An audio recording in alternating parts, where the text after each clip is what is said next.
Bienvenue dans Décoloniser, le podcast consacré à l'actualité antiraciste. Mon nom est Malika Salin et je vous retrouve chaque semaine pour aborder une question en lien avec le racisme. Décoloniser est un espace où parler de lutte, de résistance et où essayer de comprendre comment fonctionne le racisme pour mieux le combattre.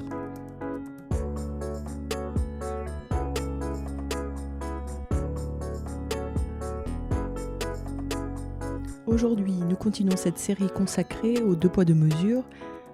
On est donc parti de la mise en place du code de l'indigénat et on essaie de comprendre comment l'État français a pu maintenir deux niveaux de droit, deux statuts civiques. Pour ça, on est parti la semaine dernière d'Algérie où a été mis en place initialement le régime de l'indigénat. C'est un régime qui encadre le comportement de la population avec des délits et des crimes spécifiques, avec des sanctions spécifiques et avec aussi des procédures spécifiques, tout ça en dehors du droit commun. L'objectif avec ce régime de l'indigénat, c'était pour la France de maintenir la population algérienne dans un état de soumission. Et l'insoumission était punie très, très durement pour que ce soit dissuasif. Ce régime a ensuite été étendu aux autres colonies françaises, sauf aux Antilles, parce qu'aux Antilles, l'organisation de l'univers concentrationnaire des Amériques avait déjà rempli ses fonctions. La société était déjà structurée pour atteindre ses objectifs de maintien de l'ordre. Alors ces lois et ces règles d'exception vont disparaître dans les années 1940, mais le double système va continuer d'exister. Comment? C'est ce qu'on va essayer de comprendre aujourd'hui en revenant sur le travail très important de Sidi Mohamed Barkat autour de la notion de corps d'exception.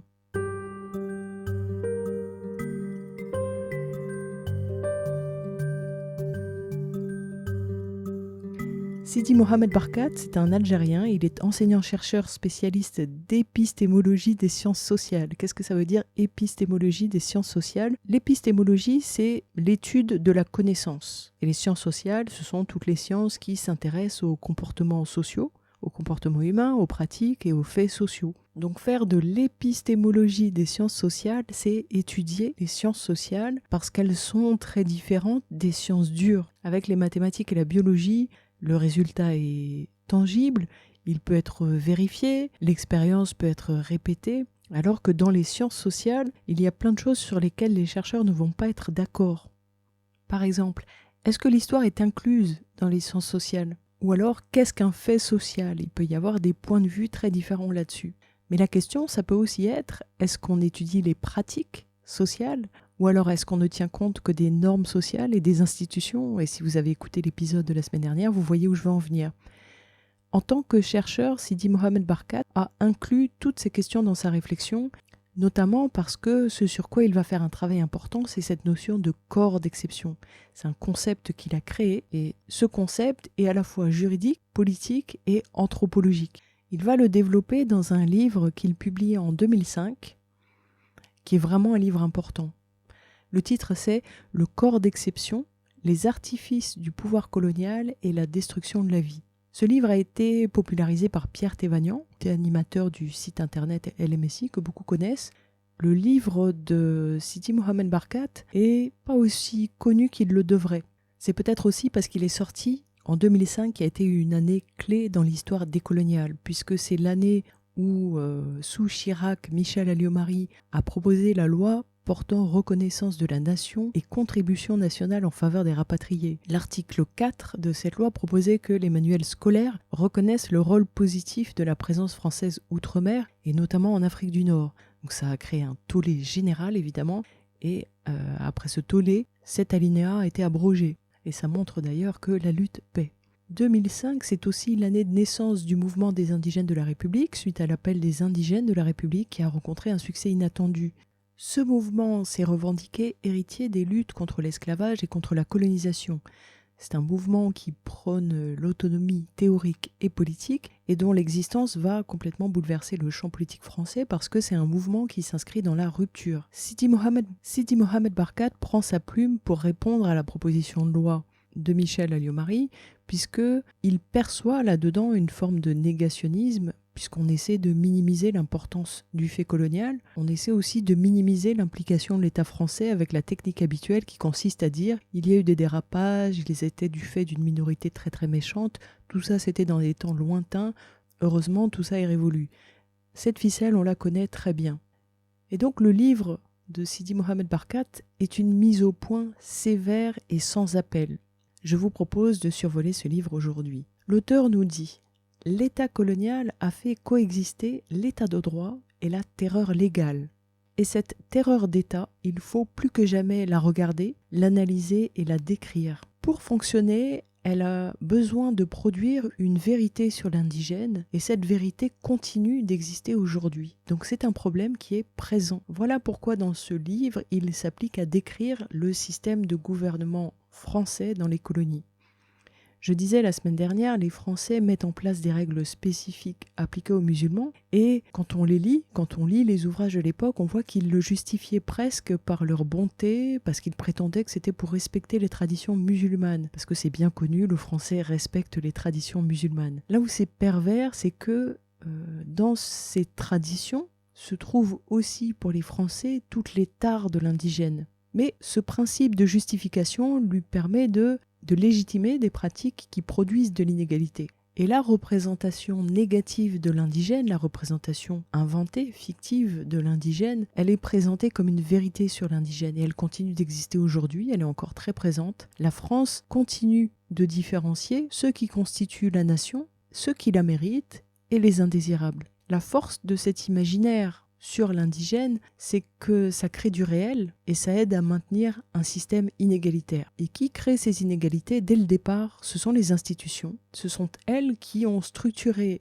la société algérienne pour obtenir ce résultat. C'est pas le fait d'une poignée d'enragés. Et dès qu'on nie ça, alors on peut tout à fait être aveugle aux inégalités et aux discriminations que ça produit dans le passé, mais aussi actuellement dans plein de domaines, puisque ça touche tous les domaines de la vie, que ce soit le logement, les contrôles d'identité, la circulation des personnes, ou même, il n'y a pas si longtemps, la double peine. Et Sidi Mohamed Barkat nous dit que cet effort de lucidité, il est vraiment très important et nécessaire si on veut transformer le présent. Ce n'est pas juste se plonger dans le passé, c'est au contraire aller déraciner le mal. Et là-dedans, il insiste vraiment sur le fait que l'image donnée de l'indigène joue un rôle central là-dedans. Il revient donc sur le régime d'exception du régime de l'indigénat et il nous dit que le droit colonial, ça a été une rupture profonde où il y a eu une réorientation dans le système de l'État. C'est ce qui a fait que les effets ont pu perdurer alors que les textes ont été abrogés. Pour décrire ça en une image simple, ce qui me vient, c'est l'image de l'enfant qui apprend à faire du vélo. On ajoute 2 petites roues à la roue arrière et quand l'enfant est suffisamment assuré, on retire les petites roues et l'enfant arrive à pédaler en équilibre. C'est à ça que ça me fait penser les lois inégalitaires. Elles sont nécessaires pour mettre en place l'organisation inégalitaire de la société. Ensuite, on les abroge et la société continue de fonctionner à l'identique. Comment c'est possible ça ? L'auteur nous dit que la représentation de l'indigène, c'est vraiment l'élément clé. La manière dont le colonisé algérien devient un indigène. La loi le consacre comme indigène et ensuite cette loi elle est mise en œuvre par les militaires et par l'administration, mais aussi par la société civile. On nous bassine aujourd'hui avec le respect des règles républicaines, mais les règles républicaines étaient violées à cette époque-là, étaient violées par l'État, par ses institutions, par les colons aussi. Et comment c'était possible ça ? Parce que ça s'appliquait non pas à un être humain, non pas à un citoyen, mais à un indigène. Et le fait d'infliger la terreur et la barbarie à ces hommes et ces femmes, ça ne violait du coup aucune loi morale parce que c'était infligé à des indigènes. Et que chacun avait en tête ce qu'est un indigène. C'est ça l'image figée, la vérité sur l'indigène. Une fois ça mis en place, l'état de droit peut produire des inégalités, il peut violer ses propres principes. Et il peut même, moins de 200 ans plus tard, proposer de mettre en valeur l'héritage du colonialisme. Il faut une dose importante de déni pour faire une chose pareille. C'est-à-dire qu'il faut faire complètement abstraction de ce que le colonialisme a produit sur les indigènes. Ça, c'est la partie négligeable. Et quand on parle des gens, donc Michel Alliot-Marie, Jacques Chirac, qui ont voulu mettre en place cette loi, on parle de gens qui ne sont pas inconscients, on parle de gens qui ont étudié l'histoire des institutions aussi. Mais ils reflètent le déni d'État. Et ce déni, c'est le résultat d'un travail soigneux où on met en place à la fois des mécanismes politiques, juridiques, administratifs et policiers pour transformer durablement le colonisé en un indigène. Et ces pratiques-là, elles sont complètement indissociables du discours sur l'indigène.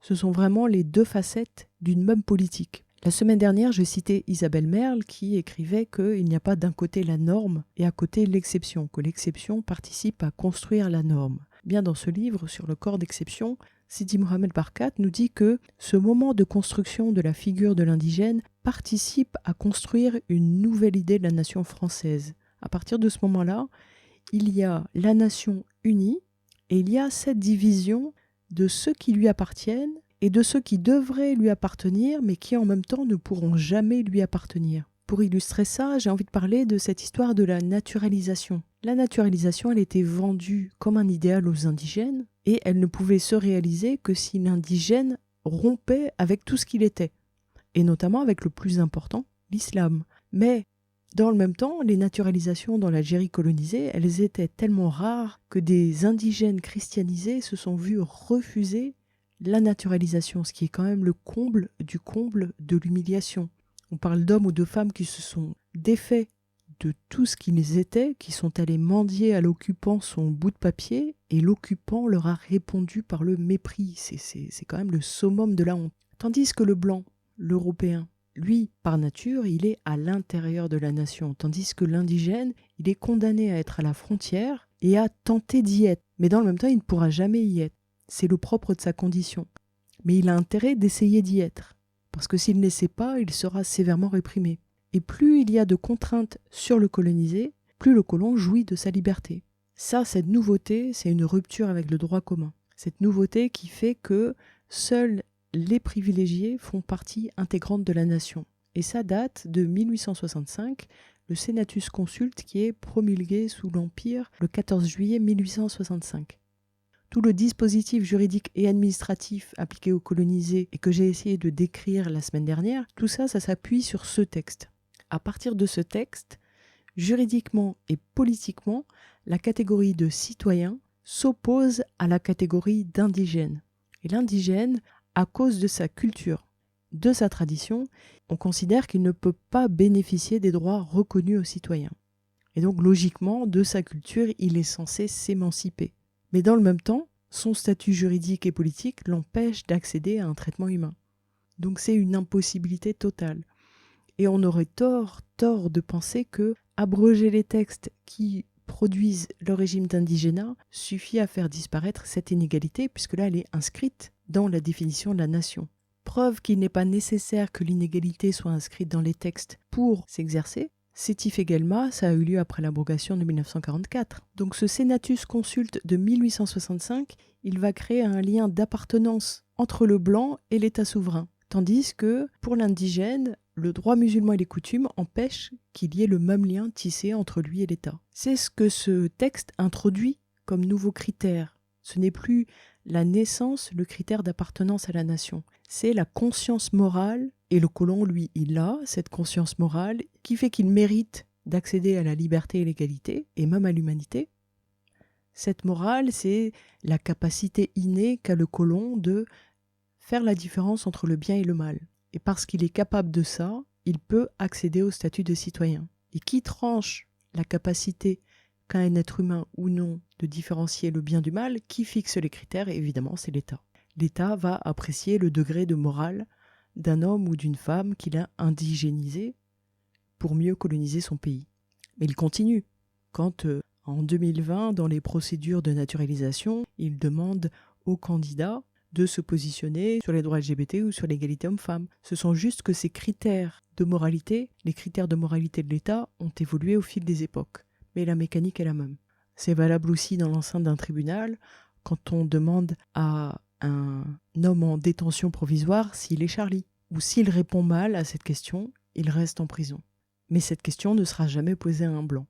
En tout cas, à l'époque, pour l'État, il n'y a que le colon, le blanc, qui sache distinguer le bien du mal. Le colon, lui, est doué de conscience du fait de son origine, et ça justifie qu'il soit le seul à bénéficier de droits politiques. Mais ça va même plus loin, parce qu'il est aussi le seul garant des droits politiques, c'est-à-dire c'est lui qui défend les droits fondamentaux. Et ça, c'est vraiment toujours la force de la suprématie blanche. Elle crée le problème et elle crée le remède au problème.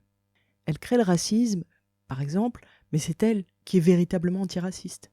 Avec aujourd'hui sa DILCRA, Et dans le cas du colon, le fait que ces droits politiques lui soient accordés du fait de son origine, donc de sa race, en réalité c'est du racisme, ça c'est complètement invisibilisé. Le seul dont la race apparaît, c'est l'indigène. C'est vraiment un moment charnière où on passe d'un système où les hommes naissaient avec des droits inaliénables à un système où, je cite, « les corps naissent à leur humanité dès qu'ils sont marqués du savoir de la morale ». Et cette morale, c'est l'État qui va l'évaluer. Et l'auteur remarque qu'à partir de ce moment-là, les textes vont amalgamer 3 statuts. Citoyens, ce que les indigènes ne sont pas, français, les indigènes le sont puisqu'ils sont soumis à la loi française, et européens. Enfin, européens, colons, ce sont des termes pudiques pour décrire le blanc. Mais dès lors qu'on amalgame ces 3 notions, ça veut dire que le peuple des citoyens français, ce sont les Européens. Et ces Européens, ils vont s'investir d'une mission, défendre les droits dont ils bénéficient. Eux qui, parce qu'ils sont Européens, naissent dotés de morale. Et ça, c'est vraiment un glissement de taille où la morale, c'est ce qui va faire le lien entre la naissance et la souveraineté. Ainsi, à partir de 1865, les indigènes qui veulent jouir de droits politiques doivent nécessairement renoncer au statut personnel, c'est-à-dire la coutume et le droit musulman, et se soumettre intégralement à la loi commune. C'est l'assimilation. Sauf que, je le disais tout à l'heure, c'est quasiment perdu d'avance. Les obstacles sont tellement immenses que pour accéder à ce à quoi le blanc, même colon, accède par naissance, l'indigène doit fournir des preuves de bonne foi et suivre une procédure qui est longue et pénible. Et il y a très peu de probabilité que l'État juge que l'indigène satisfait aux critères de morale qu'il a fixés. Parce que dans ces procédures d'assimilation, l'État va examiner la conscience morale de l'indigène. Et il va se référer au Code civil. C'est le Code civil qui précise les qualités morales qu'il faut avoir pour mériter la citoyenneté française. Ce qui nous renvoie évidemment à toutes les politiques et débats politiques autour de la déchéance de nationalité. Si un indigène n'a pas les qualités morales suffisantes, on lui enlève sa nationalité et comme dans le cas de certains imams, on l'expulse. Ce qui est frappant, c'est de voir que l'État se préoccupe de morale dès lors qu'il s'agit de dessiner la frontière qui sépare le citoyen de l'indigène. En tout cas, c'est vraiment à partir de cette période que naît cette pratique qu'on connaît bien qui consiste à distinguer les étrangers et les nationaux à l'intérieur de la nation. Le colonisé, il est dans la nation en tant qu'exclu. Et c'est très utile parce que politiquement, dès lors qu'apparaît une crise, on peut tout à fait brandir cette menace. Et la technique habituelle pour l'État français, c'est de dire il y a une menace, on va mettre des moyens militaires ou des moyens répressifs extraordinaires, spéciaux. Ce qui restera aussi, par exemple, c'est cette idée que la nation authentique est définie par cette morale. Ainsi, quand les colonisés se battent contre la colonisation, on considère qu'ils manquent de morale et qu'à cause de ça, ils ne méritent plus d'être français. Et tout ça va évidemment aller au bout de cette logique pendant la guerre de libération algérienne où il va falloir protéger la nation authentique d'un groupe dangereux. Et on sait à quel prix. Ainsi, la nation est unie, homogène et menacée par un corps hostile. En ça, Sidi Mohamed Barkat nous explique que l'enjeu politique premier de la contre-révolution coloniale, c'était de transformer la loi commune en une caractéristique essentielle d'un peuple.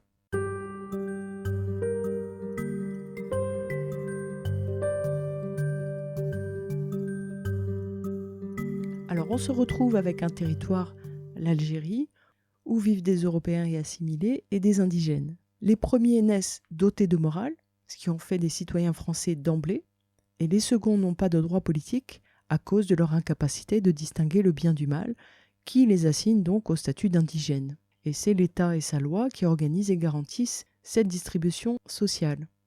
Cette distribution sociale, elle consiste à, d'un côté, protéger les Européens, et d'autre part, maintenir les indigènes dans ce statut inférieur. Si les indigènes sont privés de droits politiques, c'est parce qu'ils sont incapables du fait de leur culture, du fait de leur religion. C'est pas un trait personnel, ça touche l'ensemble des indigènes. Et c'est à ce moment-là que naît cette notion qui est tellement profondément ancrée dans la psyché française. Il y a nous et il y a eux. Et pour protéger la nation, le nous, tous les moyens sont justifiés, y compris la répression la plus cruelle, les massacres, les pratiques de terreur. Tout ça, ça protège le nous. Ce besoin, il naît en partie à cause de cette configuration particulière, puisqu'on est dans une colonie de peuplement, Et la population autochtone, elle est aussi là en nombre, même si elle est confinée dans certaines zones. Donc au final, c'est un ensemble de dispositifs juridiques, policiers, administratifs et militaires qui préservent les Européens et assimilés de ce corps indigène construit comme inadéquat. Il ne peut pas être de la nation. Voilà pourquoi on va l'encadrer de mesures d'exception, pourquoi on va le surveiller, le contrôler, le réprimer. L'auteur nous dit même que ce qu'est l'indigène est aussi construit comme quelque chose de pathogène qui se transmet par la filiation et qui menace le corps sain de la nation. La pureté blanche, ça nous parle. Et c'est ce qui fait que certains rares indigènes qui sont considérés par l'État français comme méritants d'accéder à la naturalisation parce qu'ils ont fait allégeance aux institutions françaises, quand ça leur est accordé, ils doivent accepter que ce soit refusé à leurs descendants, ce qui peut tout à fait pousser les gens à renoncer à avoir des enfants, par exemple. Et puis, au sortir de la Seconde Guerre mondiale, la répression sanglante de Sétif-et-Guelma change complètement le cours des choses. Les revendications nationalistes se font plus visibles, plus organisées.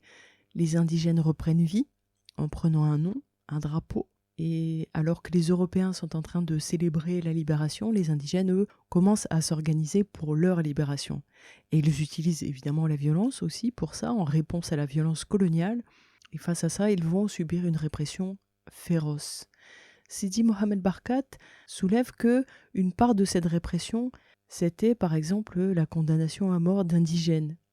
Et qu'il y avait quand même là une contradiction à juger un indigène individuellement, parce que ça veut dire en filigrane qu'on le considère responsable de ses actes, lui qui est censé n'être doué ni de raison ni d'humanité. Voilà pourquoi l'auteur nous dit que ces procès, en vérité, c'était seulement des mises en scène censées donner l'impression qu'en Algérie régnait l'état de droit.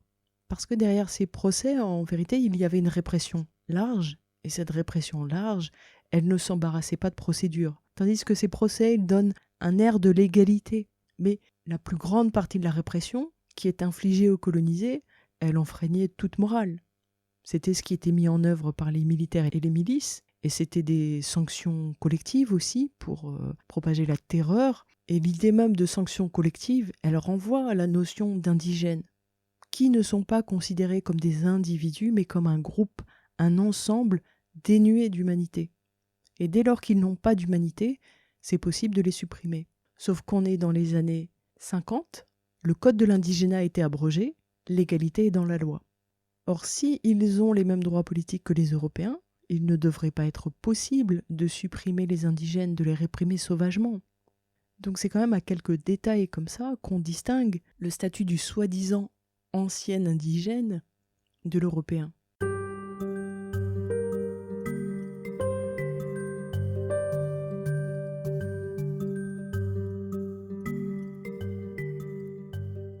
De cette période date aussi cette fameuse règle selon laquelle les colonisés doivent aimer la France. Dans la circulaire Périer, l'administration française devient l'institution qui véhicule l'image d'un État qui respecte l'égalité. Cette circulaire date de 1944, c'est évidemment pensé en référence à Vichy et au nazisme. La France devient la référence en matière d'égalité. Et ça, c'est évidemment impensable en contexte colonial. La mise en application de cette circulaire, elle est complètement impossible. Donc le préfet qui la rédige, dans les faits, il va s'en remettre à l'appréciation personnelle des fonctionnaires. Ce sont les fonctionnaires qui vont devoir évaluer les comportements acceptables ou non. Mais ces fonctionnaires à qui on laisse une marge de manœuvre, ils ont toujours vécu au contact des colonisés, en percevant cela comme inaptes, indignes de bénéficier de droits politiques. Et ça ne va pas changer du jour au lendemain avec cette circulaire. Voilà comment s'organise la continuité des pratiques, après que les lois discriminatoires ont été abrogées. Le préfet s'imagine peut-être que les colonisés vont démontrer sans difficulté leur amour pour la France, qui est si bonne envers eux, mais dans les faits, ces colonisés, ils vont se retrouver face à des fonctionnaires qui pensent que eux incarnent la France. Et dans cette relation-là va se rejouer le « nous » contre eux. C'est pourquoi le contact des agents de l'État avec les colonisés va devenir un lieu clé. Ce n'est plus l'État qui dicte le traitement d'exception, c'est l'agent de l'État qui, après avoir apprécié le degré d'amour pour la France du colonisé qu'il est en face, va exercer la répression d'État. Et c'est aussi parce que l'abrogation des lois d'exception, elle change complètement le visage de la société algérienne. C'est un peu comme l'Amérique en panique au lendemain de l'abolition de l'esclavage. La cohabitation dans l'égalité sur le territoire algérien, c'est impossible, c'est inenvisageable pour beaucoup d'acteurs, qu'ils soient militaires, civils ou administratifs. Et c'est donc autour de cette idée d'amour que va s'enclencher cette répression terrible. C'est aussi par amour de leur nation que des Européens vont massacrer 30 000 hommes et femmes et enfants dans les massacres du Nord constantinois entre le 8 mai 1945 et le 26 juin 1945. L'indignité va même jusqu'à ne pas revendiquer ces morts et en minimiser le nombre, ce qui est vraiment très lâche. Cette mécanique d'exception, elle ne fonctionne pas que sur le territoire algérien. Elle s'est aussi exprimée dans Paris. Le 17 octobre 1961, une manifestation pacifique a été réprimée de manière sanglante. Sur ordre du préfet Papon, des manifestants ont été brutalisés, torturés et jetés à la Seine. Ils étaient des Algériens vivant en France, des manifestants pacifiques qui protestaient contre le couvre-feu imposé aux Algériens et contre les violences policières aussi, les tabassages, les destructions de papiers, les policiers qui se vengeaient du FLN sur les civils. Et ce couvre-feu était une mesure d'exception appliquée sur le territoire français. Pour avoir protesté pacifiquement contre ce couvre-feu, ces manifestants ont été massacrés et cette barbarie s'est exercée en plein cœur de Paris. Il a fallu des dizaines d'années avant que ce massacre soit reconnu comme tel. Il a fallu des années de lutte des familles des victimes et des survivants de ce massacre et le travail acharné de documentation de personnes comme Jean-Luc Einaudi ou même Daniel Marmé. Et ce massacre était minimisé parce qu'il révélait la contradiction de l'état de droit. S'il n'y avait pas eu toutes ces luttes pour faire reconnaître le crime du 17 octobre 1961, ça continuerait d'être un non-événement. Parce que les corps supprimés, c'était ces fameux corps d'exception. L'Algérien, qui est perçu comme un indigène, il est dans la nation, désormais même physiquement, tout en étant perpétuellement exclu. La définition que donne Sidi Mohamed Barkat du corps d'exception, c'est une enveloppe instituée qui recouvre un groupe qu'on n'admet pas dans la citoyenneté et qu'on conçoit de manière arbitraire comme homogène racialement. Et en même temps, ce groupe est dans la nation française, il est français, mais il est indigne de citoyenneté. De la même manière que l'indigène était soumis à la loi française, mais indigne de droits politiques. Donc c'est un état d'inclus, exclu. Et c'est pour maintenir cela que se perpétue l'image fabriquée du colonisé, cette fameuse vérité sur le colonisé. Il est dangereux, il ne peut pas accéder à la raison, c'est pourquoi on doit lui appliquer un régime spécial. Et puisque cette image maîtrisée, cette vérité sur le colonisé, c'est ce qui rend possible la répression et la brutalité, alors on soumet le colonisé à un principe d'arbitraire. Ce principe d'arbitraire, il justifie tout, y compris sa mort. C'est pourquoi tout discours dégradant sur le colonisé ou ses descendants, ce n'est pas juste un discours, c'est un élément majeur du dispositif d'exception. Il n'y a pas de régime d'exception sans ce discours. Il faut s'imaginer que la condition des Algériens colonisés qui vivaient en France en 1961, elle était extrêmement difficile. La marche pacifique, c'était très courageux, c'était une marche de dignité, c'était aussi plein d'une force vitale de la part d'une population qui était privée de droits politiques. La répression a été sanglante parce que être le corps d'exception, c'est être dévitalisé, déshumanisé, privé même de volonté propre, de personnalité, d'identité. Et ça, c'est complètement en contradiction avec le fait de marcher dans les rues de Paris, de revendiquer son humanité. Mais pour l'État français, le corps d'exception doit disparaître derrière l'image stéréotypée. Il doit raser les murs. C'est pourquoi le moment de la visibilité des indigènes ou de leurs descendants, c'est un moment où s'exerce tant de répression physique ou symbolique. Quand on maintient dans le corps d'exception cette population, ça permet légalement de la soumettre à l'arbitraire, au sévice, à la répression et à la privation de droits élémentaires. Et ça, c'est l'État qui l'organise. Et ce sont les institutions de l'État qui le mettent en œuvre.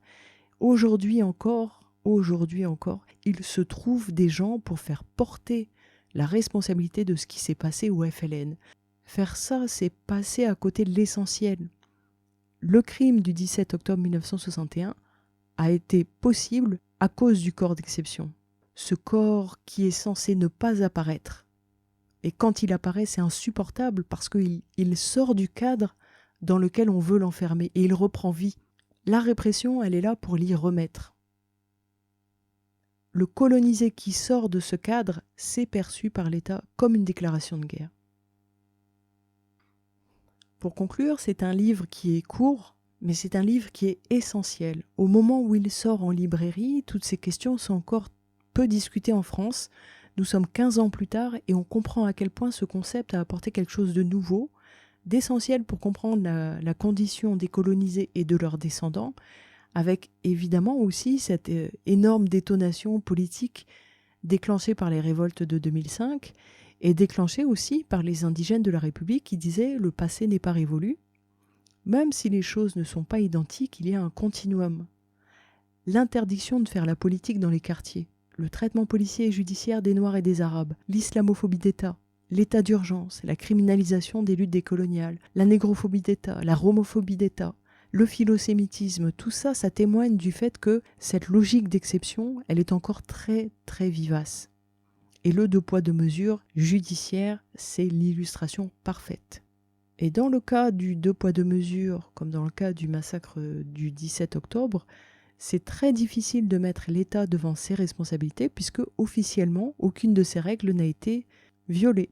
Et ce qui a été commis est justifié par le caractère dangereux des personnes ciblées. Et ça, c'est valable pour le 17 octobre, c'est aussi valable pour la mort de Wissam Ali Amni, paix à son âme, et de tous les autres. C'est le même mécanisme qui est à l'œuvre à chaque fois. C'est pourquoi c'est tellement facile pour certains de disqualifier les dénonciations antiracistes en disant « nous ne sommes pas dans un État raciste, l'État respecte les règles de droit et respecte l'égalité de tous les citoyens ». Ben oui, puisque ce n'est pas inscrit dans les lois, c'est inscrit dans les pratiques depuis la colonisation algérienne et ça n'a pas disparu depuis.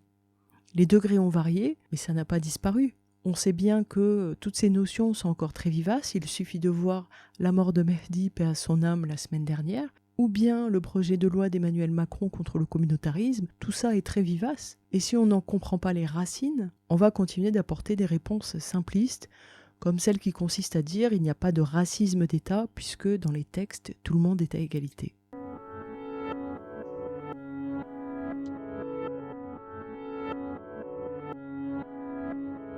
J'espère que vous avez passé un moment agréable. Si vous souhaitez réagir à l'émission, vous pouvez commenter sur la page Facebook Décoloniser ou sur Twitter à Décoloniser1.